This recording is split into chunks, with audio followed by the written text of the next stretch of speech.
memiliki kemampuan sampai membangkitkan orang yang koma dengan musik Sapek dengan ini. Sapek itu sendiri. Tapi ternyata pas kita sampai, Pak Hibau ada ritual-ritual tertentu, ritme-ritme tertentu. Mereka itu seperti punya kemampuan yang tidak seperti dia gitu.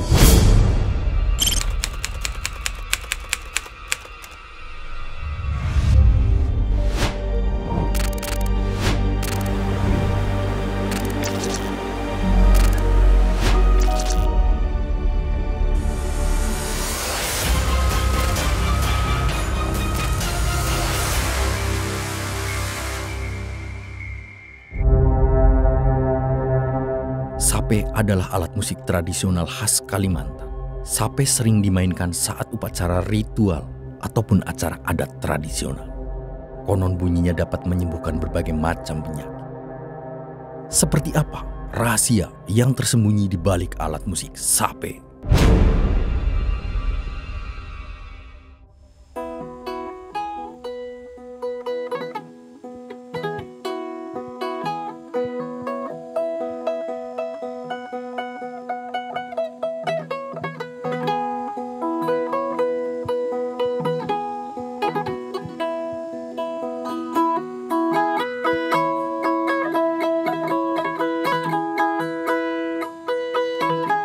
Ya, di samping saya ini adalah alat musik Sapek.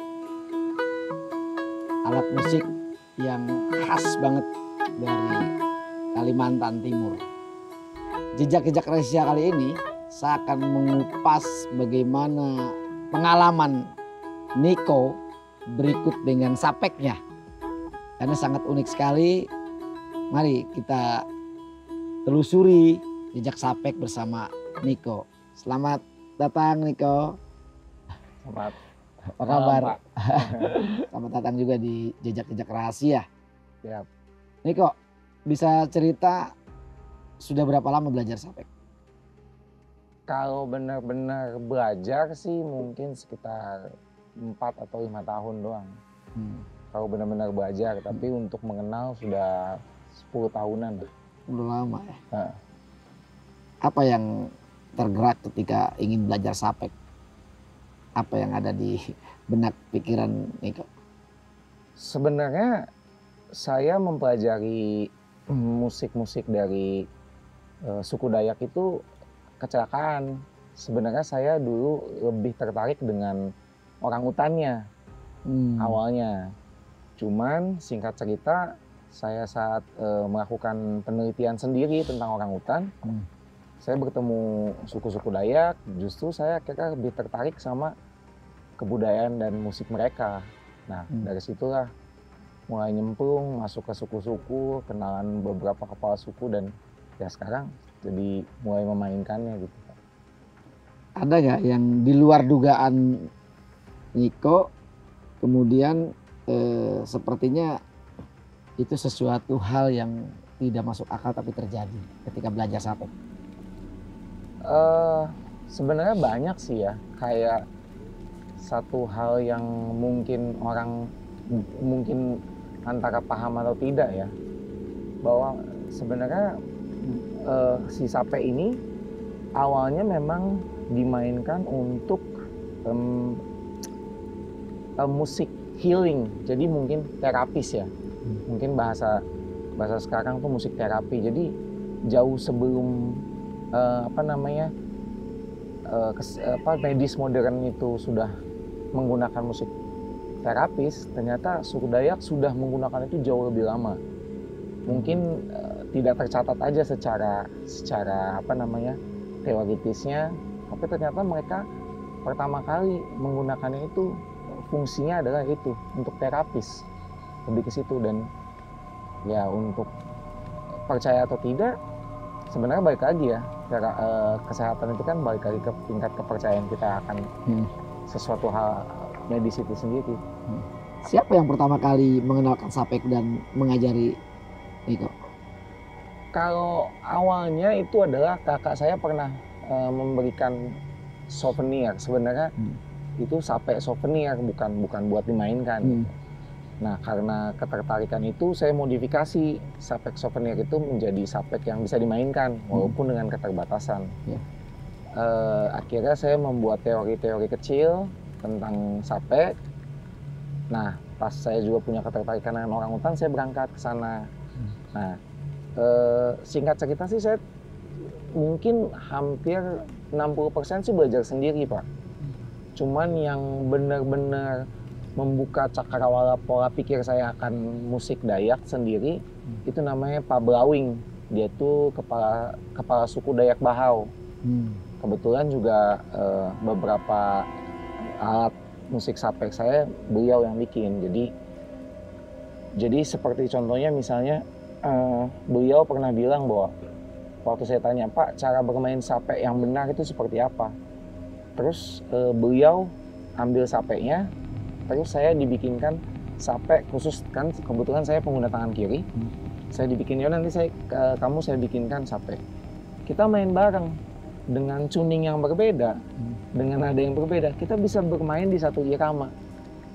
Nah itu kan ya mungkin kadang-kadang kok susah diteorikan gitu ya. Tapi Pak Blawing bilang bahwa sapek itu adalah jiwa. Jadi kalau mau mematikan sapek gampang, matiin aja jiwanya. Gitu. Jadi ya mungkin ada istilah budaya adalah sesuatu yang bergerak gitu, Pak. Jadi dia tidak mau membatasi sapek dengan segelintir teori gitu. Jadi dia membebaskan. Nah itu yang membuat saya makin terbuka lah cakrawala terhadap si sapek ini. Tadi waktu awal ketemu sebelum sini, Niko sempat ngomong bahwa apa yang saya siapkan ternyata di sana disiapkan dan sama. Iya, dan itu sering terjadi. Contoh misalnya kayak misalnya kayak gini, misalnya sama Pak Blawing misalnya mau janjian sama Pak Hibau misalnya gitu. Oh nanti kita sampai sana, kita waktu itu kan masih SMS, Pak, belum menggunakan teknologi yang sekarang ya. Nanti kita sama Pak Hibau janjian pas kita nyampe sono karena biar ada sinyal gitu. Nah kita SMS nih, ternyata SMS itu tidak pernah sampai. Mungkin karena sinyal dan tapi ternyata pas kita sampai Pak Hibau ada. Terus kita tanya, Pak Hibau tahu dari mana kita bakal mau datang? Saya punya insting aja bahwa Pak Blawing mau datang, karena sebelum SMS itu sampai Pak Blawing sudah mengirimkan sinyal juga ke Pak Hibau. Nah mungkin secara teorinya saya nggak bisa memetakan bahwa nanti mau pelajarinnya begini. Mungkin apa ya bahasanya telekinetik lah atau apalah itu telepati mungkin seperti itu. Mungkin Pak Blawing lagi mikirin Pak Hibau ngomong gitu, mungkin secara jarak jauh, Hibau datang gitu. Mungkin takut SMS yang nggak nyampe atau bagaimana. Dan itu sering terjadi. Dia sempat nanya bisa terjadi seperti itu, bagaimana caranya ke Pak Blawing? Sebenarnya ini ada hubungannya dengan teori ya mungkin kalau kita pernah nonton film Interstellar atau apa yang karya-karya di film luar negeri, kadang jiwa bisa lebih cepat daripada tubuh gitu ya. Bahkan ada pepatah mengatakan dengan mata terbuka kita tidak bisa lihat Sungai Thames gitu. Dari Bogor kita tidak bisa melihat Sungai Thames gitu. Tapi dengan mata tertutup kita bisa melihat karena mungkin jiwa kita udah sampai duluan. Mungkin yang dijelaskan Pak Blawing seperti itu gitu. Ada berapa yang mungkin saya nggak berani sebutin gitu ya, karena takut ada ya itu terlalu personal sih. Jadi kalau penjelasan Pak Blawing ya itu, dia bilang mungkin pikiran itu kan melayang-layang gitu, Pak, kemana-mana mungkin. Bahkan sering terjadi kan kita punya ide, ternyata ada orang yang punya ide yang sama di bagian dunia yang lain gitu. Nah, mungkin mereka memanfaatkan jalur itu gitu. Sepertinya. Jadi apa yang disampaikan sama Pak Blawing itu benar-benar bisa sampai tepat pada Pak Hibau gitu. Dan bukan sekali dua kali mereka melakukan hal itu. Itu seperti sudah rutinitas dalam hati, dan ya bukannya berarti ini dipraktekkan juga di zaman sekarang, enggak ya. Kalau misalnya wah nanti saya mau ketemu Pak Asep nih, gak usah ngubungin, mikir aja ya. Kalau kita yang mungkin belum biasa menggunakan antenanya gitu istilahnya, ya mungkin belum tentu bisa sampai. Berarti kan saya kalau mau ketemu teman lama tinggal merem aja begini ya? Bisa Pak, Bisa bisa. ngeliat. Tapi kalau di sono kesangkut antenanya sama bus gede gitu ya, kan belum tentu. Oh gitu. Seberapa vital alat musik Sapek ini digunakan di ritual mereka, di ritual suku Dayak yang Niko tahu gitu, selain sebagai alat musik?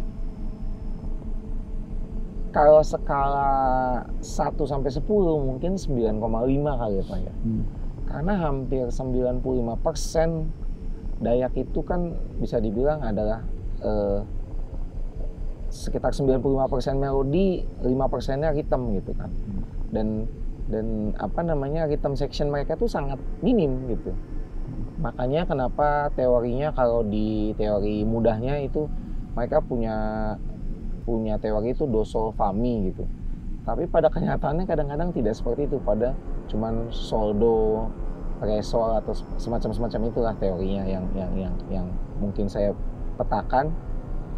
Tapi ya tadi saya bilang itu 90%, karena mungkin kalau di tanah Sunda kita sebut karinding ya gitu.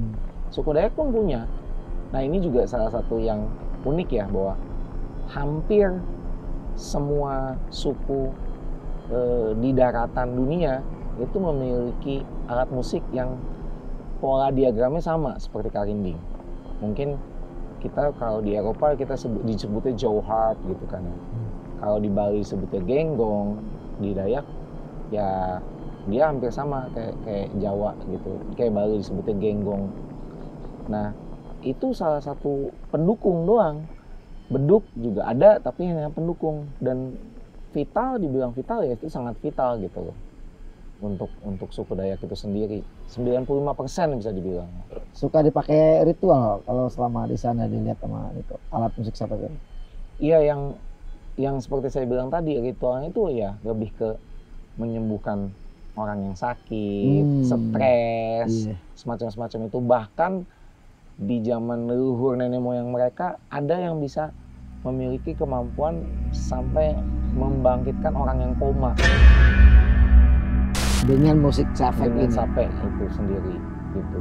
Cuman mungkin di era sekarang kayaknya udah nyaris nggak ada orang yang punya kemampuan itu gitu. Iya, karena toolsnya beda ya.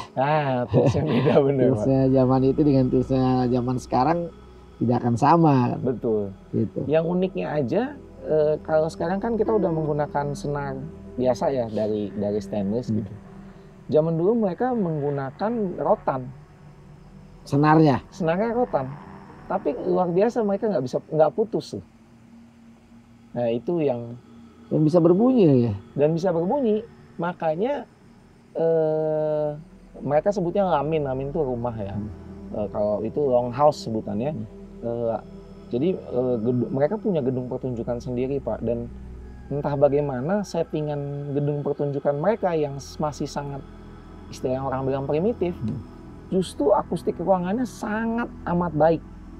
Jadi saya main di sini, misalnya penonton jarak sekian, dengan bunyi rotan itu bisa sampai.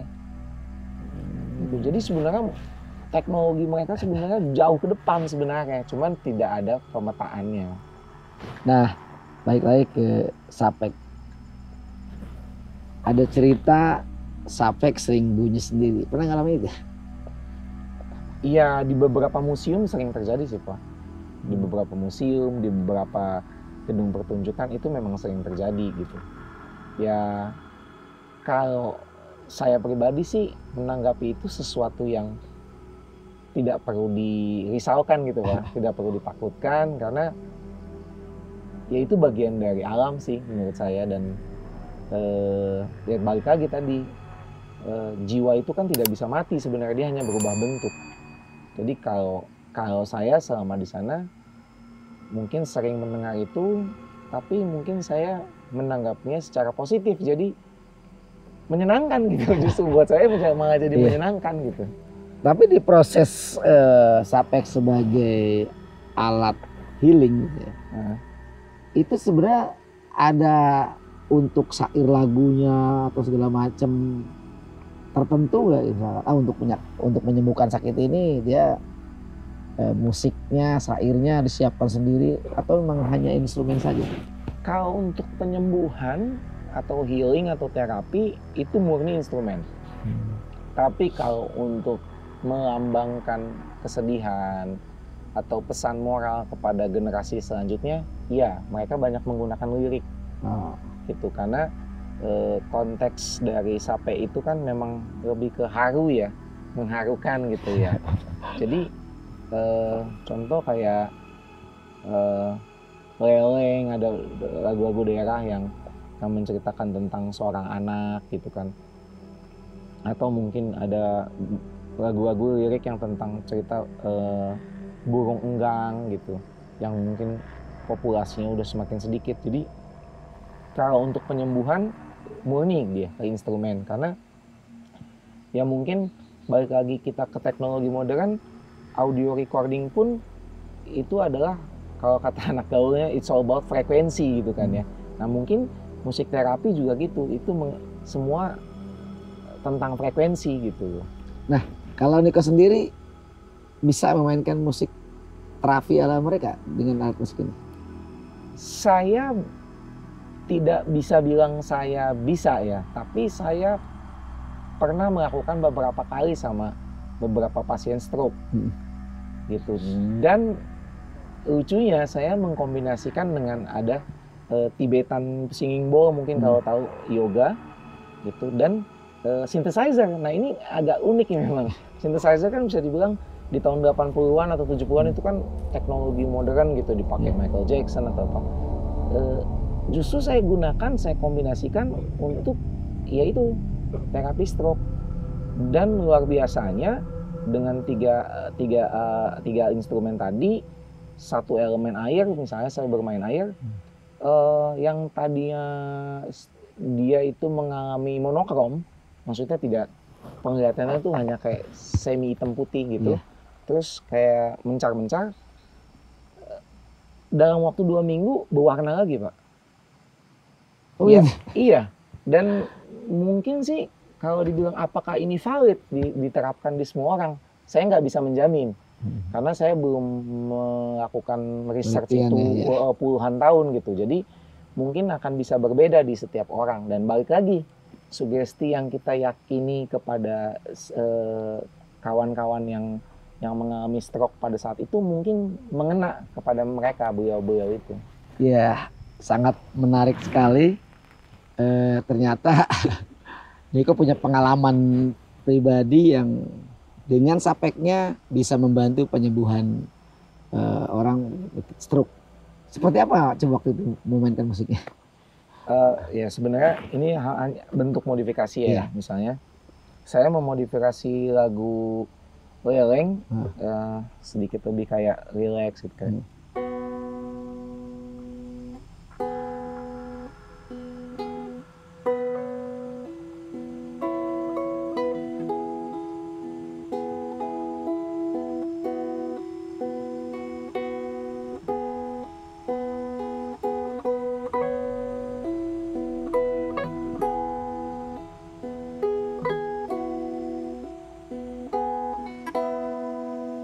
Jadi ya itu yang saya sugesti dengan singing bowl. Nah untuk saya menggunakan synthesizer untuk menstimulus motoriknya. Karena synthesizer kan bunyinya ya chaos ya bisa dibilang. Nah itu untuk menstimulus, jadi dia kaget gitu. Nah itu saya gunakan. Tapi untuk monokromnya saya lebih menggunakan ini, teknik-teknik yang relax gitu. Kadang-kadang kalau nggak salah, saya bukan ahli stroke juga sih, tapi beberapa pasien stroke kan memang dia kadang suka mengalami susah tidur gitu. Insomnia, jadi jadi ada beberapa saraf yang mungkin terganggu. Nah dengan relaksasi dia bisa lebih cepat, dengan air juga ya maksudnya saya tidak bilang sapek satu-satunya elemen, tapi dengan bantuan relaksasi musik, air dan musik itu membantu mereka lebih rileks. Dan ya tadi untuk musik yang chaosnya itu untuk menstimulus saraf gitu. Kenapa tidak dikembangkan kalau memang punya pengalaman seperti tadi, Niko? Karena itu kan bisa membantu masyarakat banyak ya. Tapi itu kembali lagi tadi ya, karena memang tidak ada penelitiannya ya. Ya Atau memang sebenarnya masih bisa terus dikembangkan lagi untuk sebenarnya memang terapis. kalau buat saya pribadi ya saat ini ya kendalanya memang adalah tantangannya dari pasien sendiri. Yang pertama mungkin kita punya kendala dengan tim-tim medis yang mungkin saya belum bisa membuktikan secara valid apakah ini pasti berhasil. Itu yang pertama. Dan kedua, ini murni spiritualis gitu. Jadi ini kan disebut alternatif ya. Jadi spiritualnya mereka pun harus mempercayai itu dulu, lebih tepatnya itu Pak. Karena kalau mereka nggak percaya, ya nggak akan bekerja gitu. Oke, tadi kan musik untuk healing. Sementara ada satu lagi yang bisa sebagai perwujudan kesedihan. Iya betul. Beda berarti cara mainnya. Kayak gimana tuh kalau itu Sapek bahwa sering dimainkan bahwa menunjukkan bahwa ada kesedihan atau apa tadi yang di Oh awal. iya, dia memang sebentar.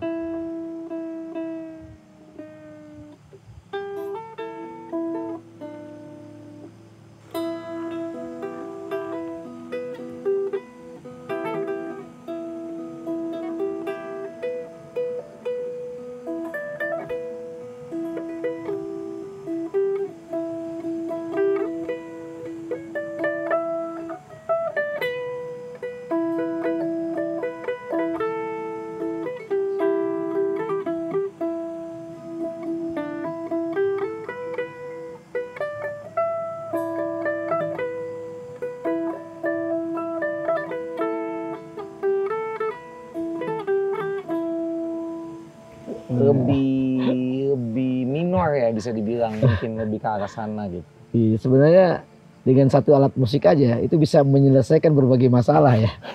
Masalah kesedihan, masalah kesehatan, masalah mungkin ya kalau di zaman sekarang masalah stres, Iya, keharmonisan dan lain sebagainya. Ya sebenarnya sangat luar biasa ya. Iya, Pak. Tapi selama semua perjalanan yang tadi bertahun-tahun Niko rekam, nggak pernah ngalami selain cuman keluar suara atau pada saat orang terapi tiba-tiba selain musik muncul sesuatu yang sebenarnya aneh kan. Sebenarnya kalau dulu saya pernah bermain teater dengan teman-teman dari sana, itu sampai ketika main musik itu ada selendang terbang gitu. Kalau di Sapek pernah ngalamin itu nggak? Iya, sebenarnya kita sebutnya trance ya, bahasanya mungkin trance, transcendence ya. Jadi kayak ada beberapa penari sih, lebih tepatnya penari gitu Pak, saat dimainkan dengan ritual-ritual tertentu, ritme-ritme tertentu, mereka itu seperti punya kemampuan yang tidak seperti dia gitu. Ya mungkin kalau di sini kayak mungkin kuda lumping kan lebih ekstrim ya makan beling. Nah, mungkin mereka lakukannya mungkin dengan tarian. Jadi mereka bisa semalam suntuk gitu tanpa berhenti gitu. Hal-hal seperti itu sih yang saya lihat, dan mungkin saya melihatnya itu bukan sesuatu yang kalau buat saya ya menakutkan, tapi itu sesuatu yang unik gitu. Jadi ya kita bisa bilang sebutnya itu trance. Jadi kayak ya mungkin bahasa sekarang yang gampangnya disebut kesurupan, tapi menurut saya bukan. Karena kalau trance yang versi saya nih, itu memang kita ciptakan gitu Pak. Jadi misalnya saya bermain dengan 4 pemain Sapek gitu. Nanti ada salah satu pemain Sapek yang mungkin memegang kunci untuk membawa alur. Saya pun suka merasakannya, maksudnya entah tiba-tiba saya bisa bermain tanpa konsep dan kita bisa bermain bersamaan, berbarengan, dan penari itu tanpa konsep juga bisa nyambung terus ya, bisa betul, seirama ya. Seirama, dan kita entah bagaimana kita bisa berhenti juga pada saat yang bersamaan. Nah itu yang mungkin saya alami, cuman mungkin kalau pemain-pemain lain yang udah punya spiritual jauh lebih daripada saya, mereka udah lebih bisa membuka cakrawalanya itu Pak. Kalau saya mungkin harus dengan bantuan mereka gitu. ada syarat tertentu yang diamanatkan oleh Pak Brewing bagi siapapun yang menggunakan sapek? Kalau dia hanya pesen sih jiwa murni sih Pak. Jadi ya sama sih sepertinya bermain musik pun kalau kita nggak jujur ya, kita terlalu memaksakan sih semuanya tidak akan enak gitu ya. Jadi sama sapek dengan istilahnya kan dia minim, nadanya itu minim gitu Pak. Kalau jiwa kita nggak benar-benar mencintai, nggak murni cinta sama alat ini gitu, kita akan mentok gitu. Nah mungkin pesannya itu sih, gitu. Jiwa yang murni gitu, buat supaya ya pasti akan bosen kalau nggak murni jiwanya, pasti nggak akan langgeng lah istilahnya gitu. Apa jasa sapek dalam kehidupan Niko? Sebenarnya ini yang pernah ditanyakan ibu saya juga. Terus waktu itu saya jawaban sama ibu saya gini, saya sekolah tidak tinggi gitu ya, bahkan SMA pun nyaris nggak lulus sebenarnya gitu kan. Ya kemampuan akademik saya di bawah rata-rata bisa dibilang. Dengan sapek, saya pernah bilang sama ibu saya, Bu, mungkin dengan sapek, kalau nggak saya jadi tukang sapu, saya cuma jadi gelandangan gitu. Tapi tanpa sapek maksudnya, tanpa sapek saya mungkin jadi tukang sapu jalanan atau gelandangan. Tapi dengan sapek, saya bisa mengalami banyak hal, bertemu banyak hal, ya istilahnya keliling-keliling gitu kan. Terus bahkan mendapatkan pekerjaan yang sebenarnya spek saya nggak masuk tuh melalui ya sapek ini gitu. Jadi kalau dibilang seberapa besar ya bisa dibilang ya besar jasanya Pak. Mungkin tidak secara langsung gitu ya. Tapi ya tadi saya bilang mungkin tanpa musik dan sapek ya mungkin saya berakhir di jalanan jadi gelandangan gitu Pak. Iya. Terakhir, apa yang ingin disampaikan ke Pak Brewing sebagai guru besarnya sapek bagi Niko ya? Siapa enggak? Pak, saya udah kehilangan kontak Bapak, mungkin tolong lemparkan sinyal ke saya Pak, kapan kita ketemu lagi. Nanti kita pasti akan ketemu sih Pak. Emang saya sengaja tidak mencari nomor Bapak, karena saya yakin kalau Bapak membutuhkan saya, ngirimin sinyal, pasti kita bakal ketemu Pak di satu tempat. Itu aja. Amin. Semoga terkabulkan ya. Iya, Pak. Karena memang bagaimanapun Pak Brewing adalah sebagai guru. Benar. Di mata Niko. Terima kasih ya, Kang Niko. Dan terakhir barangkali ada yang bisa di satu bait lagu yang bisa dimainkan bebas. Ya ini yang saya suka terapkan untuk terapis chaoticnya ya.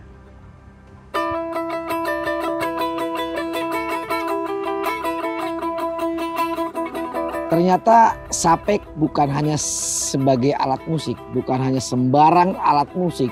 Sapek ternyata memiliki rahasia di balik semua yang kita dengarkan. Sapek bisa menjadi healing, menjadi terapis. Sapek bisa menjadi untuk menumpahkan kesedihan. Sapek juga bisa mendongkrak atau meningkatkan nilai-nilai taraf hidup bahkan ya. Jangan pernah menganggap enteng terhadap alat musik, karena dibalik semua rahasia itu hanya Tuhan yang tahu. Tetap di jejak-jejak rahasia, tidak ada rahasia yang tidak bisa diungkap kecuali kehendak